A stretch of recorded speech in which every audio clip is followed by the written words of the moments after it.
AITA for suing my elderly neighbor who secretly installed a camera in my bathroom.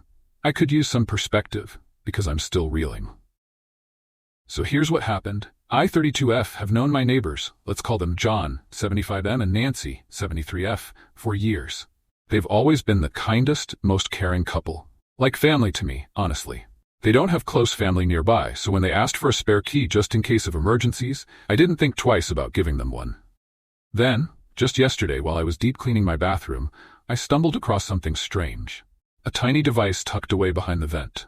It was a small camera, positioned so well that I wouldn't have noticed if I hadn't been cleaning in that exact spot. At first, I was in disbelief. I wanted to think it had to be some kind of mistake. But as the shock wore off, I started feeling a creeping sense of dread, so I checked my home security footage for answers. That's when I saw it, clear as day. John had been coming into my home multiple times when I was out. He didn't appear to be doing anything else, just going in and out. My stomach dropped. It became pretty clear who had put the camera there, and a mix of anger, betrayal, and sickness washed over me. I didn't waste a second. I went straight over to confront him. When I asked him about it, he didn't even try to deny it. He admitted to putting the camera there, saying he was just curious and trying to play it off like it was no big deal. Nancy was sitting right there, looking horrified. She kept saying she had no idea and was deeply shaken by what she'd just learned.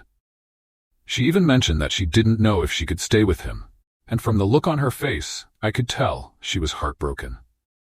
After sitting with it all night, I made the difficult decision to press charges. This was a massive invasion of my privacy, and I can't just brush it off.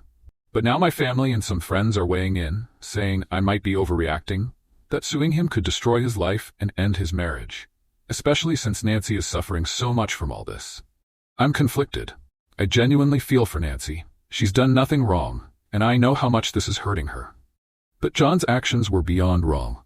He violated my trust and privacy in a way that I can't ignore, and I don't think his age or our history excuses it. So AITA for pressing charges, even though it might ruin both of their lives?